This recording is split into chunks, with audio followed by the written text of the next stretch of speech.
Olá pessoal, vamos voltando aqui com alguns vídeos para a gente poder falar um pouco mais sobre a complexidade desse tema que nos convoca enquanto profissionais a nos capacitar a olhar com outro olhar, né? Porque a minha experiência com o luto foi muito assim. Eu fui me interessando por essa temática, principalmente, né? Eu falei em um vídeo um pouco sobre a minha trajetória, mas meu interesse começou muito com a área hospitalar, com adoecimento, com essa possibilidade, essa iminência da morte. Então, quando a gente fala de luto, de uma maneira geral, no senso comum, a gente associa imediatamente à morte, tá? Luto está associado à morte. Quando eu falo para qualquer pessoa ao meu redor que eu trabalho com luto, as pessoas vêm e falam: ai, que pesado, ai, que difícil, não quero trabalhar com isso, não quero ter contato com essa temática. E aí a gente fala sim de um tabu, de um desafio, de algo que não queremos, não temos interesse, né? Eu não quero lidar com isso, eu não quero me aproximar dessa temática. Mas eu queria trazer uma reflexão hoje sobre como o luto ele está presente no nosso dia a dia, no dia a dia da população, na nossa vida cotidiana, tá? Porque sim, o luto por morte, ele tem um contorno muito específico e ele gera um choque, um afastamento, esse tabu, esse silêncio, né? Como se fosse algo que historicamente, inclusive, né? Isso tem nos estudos, né? Quem se interessar aí for ler um pouco sobre Philippe Arrier, né? Ele tem um livro, A História da Morte no Ocidente. Ele vai falando muito da relação que a gente constrói com a morte ao longo da história, tá? Então, a gente vai entendendo por que a gente se afasta tanto desse tema, por que esse tema fica tão interdito na nossa pós-modernidade, por exemplo, tá? Mas o que é o luto, gente? Se a gente fala sobre a sua definição. Luto é uma reação a uma perda significativa, tá? E o que são perdas significativas? Sim, nós perdemos pessoas que amamos, tá? Isso é a morte. E eu costumo falar para os meus alunos muito isso, assim. Eu entendo que o luto por morte, ele tem um contorno específico. A gente tem um trabalho específico diante disso. Mas não significa que o trabalho com o luto, ele é específico para situações de morte. Eu comecei a estudar luto quando eu comecei a estudar psicologia hospitalar. Então, o que começou a me interessar e me inquietar? A experiência de adoecimento, um diagnóstico. Então, eu estou aqui na minha vida, eu começo a ter sintomas, eu tenho um diagnóstico de uma doença. O que acontece com isso? Isso abala a minha segurança, a minha previsibilidade, a minha rotina. Eu tenho perdas simbólicas, né? Eu tenho perda de função física, eu tenho perda, eu preciso me afastar do trabalho, eu preciso gerenciar a rotina da minha família, eu preciso me hospitalizar, eu preciso começar a fazer um tratamento. E isso me traz diversas perdas concretas a nível de perda física mesmo, como perdas simbólicas de funções, de papéis, de rotina, de demanda, tá? E quando a gente fala do luto, a gente fala de uma reação a uma perda significativa e que nos convoca a nos adaptar a uma nova realidade. Ou seja, a minha vida se modifica aqui de alguma forma e eu preciso me organizar para me adaptar a essa nova rotina, a essa nova vida. Então, quando eu falo de um adoecimento, de uma hospitalização, eu falo também de luto. Quando eu falo de uma perda de trabalho, eu sou demitida do meu trabalho. E agora, o que eu vou fazer? Né? Primeiro, se a gente fala do trabalho, né? Vou puxar um pouquinho aqui esse gancho, mas tentando trazer exemplos práticos de como o luto está no dia a dia. O trabalho, ele de uma maneira geral, ele traz muito a nossa identidade, né? Quando a gente vai se apresentar, por exemplo, eu me apresento, eu sou Ana Clara, sou psicóloga clínica. Sou Ana Clara, sou professora, né? Eu trago aí o meu papel, eu trago o meu trabalho. E a gente entende o quanto que o trabalho ele tem uma função aí muito importante na forma como a gente se enxerga.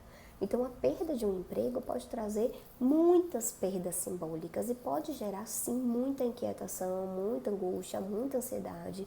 E que muitas vezes essa pessoa vai buscar esse suporte da psicoterapia para poder se reconhecer nessa nova vida, para poder se adaptar a essa nova realidade. Tá? Então a gente fala de diversas perdas. A gente fala de mudança no curso de vida. o próprio processo, né? Se a gente pensa, a gente começa a se relacionar, um casamento, sair de casa, iniciar a vida com uma outra pessoa, assumir outras responsabilidades, ampliar a família, a chegada de um filho. A chegada de um filho pode ser algo planejado, sonhado, desejado, mas ela traz diversas mudanças e traz perdas sim simbólicas. No momento em que você assume, vou falar da mãe, no momento que você assume a maternidade, outros papéis precisam ser reorganizados, talvez até eliminados, apagados, porque você precisa assumir um novo papel. E por mais que você esteja feliz, realizada, isso pode trazer muitas perdas simbólicas e muitos desafios ao longo dessa vivência, né? Quem sou eu agora? Que habilidade é essa que eu preciso desenvolver? Poxa, mas eu estou sentindo falta daquilo, eu estou sentindo falta daquela rotina. E aí, quando eu falo disso, eu ainda falo de um luto não reconhecido, né? Então, eu não posso me queixar disso, porque eu estou realizando um sonho, tá? Mas isso são demandas que chegam com frequência, por exemplo, para a prática clínica, né? Mulheres neste processo aí de maternar, de múltiplas demandas e como se organizar ao longo dessas diversas demandas, dessa diversa intensidade de funcionamento mesmo psíquico. E aí a gente pode falar do envelhecimento, né? O envelhecimento traz mudanças físicas, traz perdas físicas, traz perda de função. Como é que a gente se adapta a isso? A gente fala de perdas de papéis. Então, por exemplo, a aposentadoria, né? Eu volto a falar do trabalho. Como a aposentadoria pode impactar? A gente pensa muito na aposentadoria como um momento de descanso, eu vou descansar, eu vou curtir a vida, mas muitas vezes é um vazio que fica. Eu me aposento, mas eu vivia nisso, eu trabalhava de 8 da manhã às 7 da noite, né? E agora meu dia ficou vazio, eu não sei exatamente o que eu posso fazer. Eu não sei qual é o meu lazer, eu não sei o que eu tenho habilidade, eu não sei o que eu posso fazer para passar o tempo. E é um processo de se reconhecer, de se adaptar a uma nova rotina, a uma nova vida. E isso pode trazer diversas reações. Outra demanda muito frequente quando a gente fala da prática clínica é término de relacionamento. Muitas pessoas buscam a psicoterapia porque terminaram um relacionamento.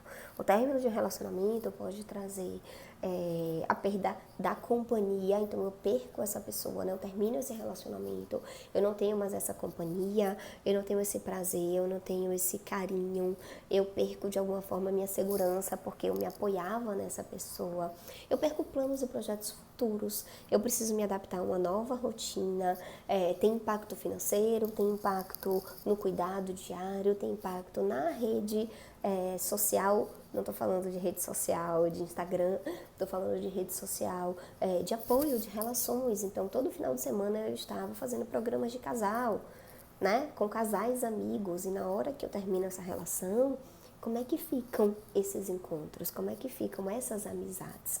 Muita coisa se modifica. Então, a gente fala de diversas perdas que podem sim gerar uma reação de luto e que em muitos momentos essas pessoas podem buscar suporte, precisar de suporte para se reorganizar, para se reconhecer em novos papéis, para se reconhecer em uma nova realidade.